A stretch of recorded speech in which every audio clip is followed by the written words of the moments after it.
What's up everyone? This is Rob, also known as Heart Nana. So in this video, I'm going to talk about 3 mistakes that many beginner and intermediate players often make when doing combos. So combos in this game are a bit strange because of the teleportation system. Because players can substitute, you can't just have a most optimal combo at any time. Therefore, you always have to change your combo and you always have to change what you do.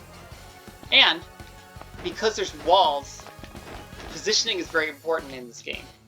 So one thing I want to focus on that I see many players do is, number 1, many players don't properly finish their combos after they throw the opponent into a wall.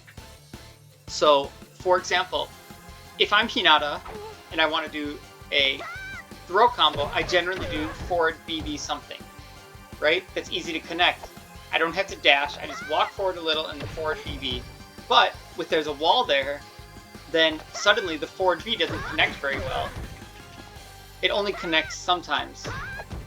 Sometimes they'll fall behind them. So, in this situation, I have to think, okay, what can I do?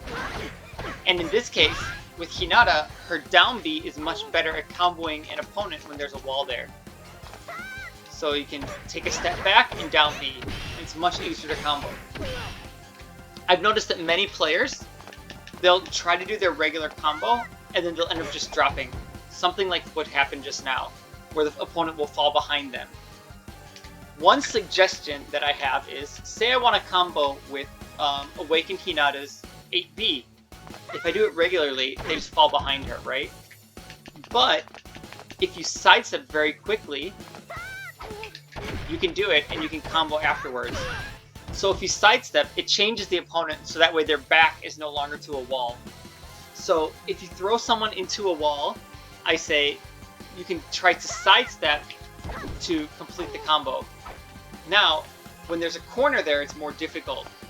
A lot of characters, you need to find something where your character doesn't move forward and you can take a step back and still continue your combo. So with Hinata, that would be down B. I noticed that with certain characters that don't walk forward or move forward very much on their moves, they don't have to do a different move. For example, Guy or Lee, they're standing A, they're standing B, they kind of stay in place, so they just have to take a step back and they can continue their combo as normal. But a lot of characters that move forward in their jabs are going to have a difficult time comboing when they throw their opponent into a wall or corner. So figure out an alternative combo when your opponent is getting thrown into a wall, and you won't regret it. I see many players dropping tourney sets. They drop the game-winning combo, and then they lose the round, and then they lose the match, and then they lose the whole set, when they could have just done it if they practiced a wall combo. Now, of course, that's not just throwing the opponent into a wall. Some characters have a lot more positioning-based combos. For example, 10-10. And again, let's pick the same small stage.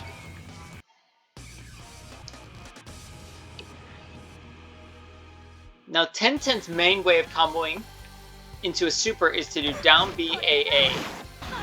Right? That's her main combo into a super. But if there's a wall there, it doesn't connect. So always think of positioning. So if I don't want to do down B, A, I can maybe do down B, A cancel into jump X.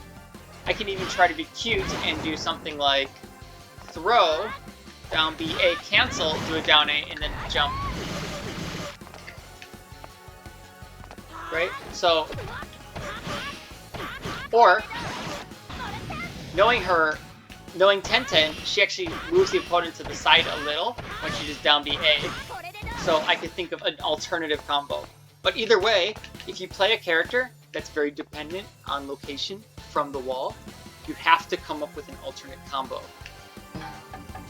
The second mistake that I see many beginning and intermediate players make with their combo is many of them don't know how to do back turn combos against an opponent. So what I mean by that is, again, I'll use 10-10 as an example. So if I do B, B, B, B, B, you see 5-hit combos. However, from behind, none of that combos. And actually, if we're going to get into the details, the opponent can actually start to step.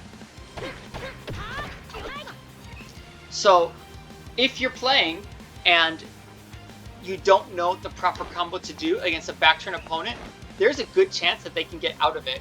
And also, sometimes you can just run forward out of a combo. Right? And that hit, if it's front turned and the first B hits, there's no way the opponent can run out of it. But on back turn, the same exact combo, it's easy for the opponent to escape. So, as a person who's hitting a back turn opponent, which happens very often because, hey, you get hit, and you teleport behind them, you need to know what will connect on a back turned opponent. At the same time, if you're back turned, you need to know when you can escape, and you need to figure out your escape options. One thing that I like to do is, when I'm playing as Awakened Hinata, I will actually use her standing B to move forward, because I can just mash it. So I will jump behind.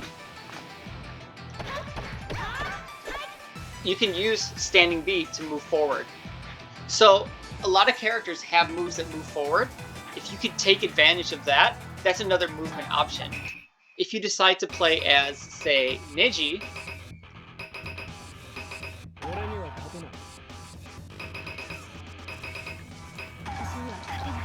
then you can very, very much get out of combos just by doing forward A-Ys. And that's one of his strongest options, is if you're back turned, you do forward AY to get out of anything, because he does a very, very quick dash forward. So if Hinata's doing her combo, I can just do forward Y out of it. So it's always important to learn what your character's options are, both when your opponent is back turned and when you are back turned. And that will help you create a better combo. Because if you notice, I'm going to be back turned with Hinata. If you notice, it started to connect from the third hit there. Okay.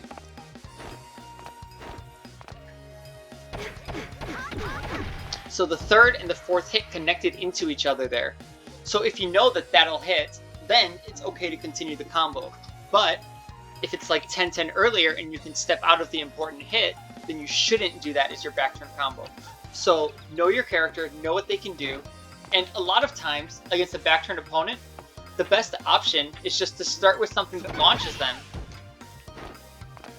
Start with a launcher. Because once they're in the air, you know, they're safe, they're good. Alright? So, know back turn combos, both offensive and defensive.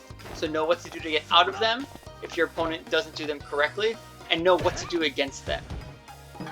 Alright? And the last mistake that I see beginning and intermediate players make with their combos is they will often end their combos in supers that will not kill. So let's take Shy Hinata. This doesn't apply to characters that steal chakra, because when you steal chakra, you're stealing the opponent's resources, which again stops them from teleporting. However, so if you use a super, look at how much chakra she has, 0, right? Pretty much all characters are the same. You deal a bunch of damage, but you have no chakra. And how easy is it to kill someone in this game with no chakra? You know? So Naruto easily, with one hand on the second controller and 4 buttons, did a 60-70% combo. So, health recovery is off. So let's say I'm at a little over half-life, and, you know, my opponent, I hit them, I'm like, alright, I'm gonna do some cool stuff. Okay, I'm gonna hit them right here. I'm gonna combo them. Haha. Haha, they got hit by a super. Guess what? They're still alive. And you know what I did? I put myself 1 hit from dying, is what I did. Right? It doesn't matter if you get them really low on life. If the super doesn't kill, then don't do it. because the chances of this happening, where you do a super and then your opponent ends up getting you in one combo and killing you, happens a lot. Especially in game when I see players they're like, oh, my opponent teleported. Ha! Now I can do my super combo. Right. Good. Haha. I got the most damage I could there. But the thing is, you lost all of your chakra, and if you get hit once, you're in a really bad spot. So, unless your super takes chakra, I would not suggest doing it in the middle of the round if it doesn't kill. There is something to be said though, if you can get your opponent within, you know, literal one hit of dying, because then you can probably just chip them out with something. But if it's not going to kill them and they're within more than one hit of dying, then you've given them an extra option because they have meter to teleport with. Your opponent can play with their meter, whereas you have absolutely no meter. So don't end supers in a combo unless it's going to kill them and take the round. That's the third mistake that I see many intermediate and beginning players make. And of course, there are times when, you know, that damage does help them and they win the round, but they sometimes have to guess right twice. Because here, even if my opponent isn't at much life, alright, so my opponent here, they're not going to be at much life. However, there's still enough life where if I do a single B and I try to do the second B, they can teleport, right? So if I'm going to kill them, I need to guess right. So I have to do a super combo and then I have to guess right to kill them, whereas my opponent just has to hit me once with a single combo into a super to kill me. So doing a super and losing all your chakra is really detrimental in this game. So I just want intermediate players to be aware that, yes, you know, watching the opponent's chakra and being like, oh, here, I can recognize that I can get a combo into a super. You know, that's important, that's good and all, but it's not actually always the best option. Right? So now I have to decide, am I gonna bait? So you know what? He's gonna teleport, so I'm gonna bait. Haha. Oh, they don't teleport and I get thrown. Okay? I just lost the round. Because even though I hit my opponent, they guessed right. And they just have to hit me once. They didn't need to guess right, you know?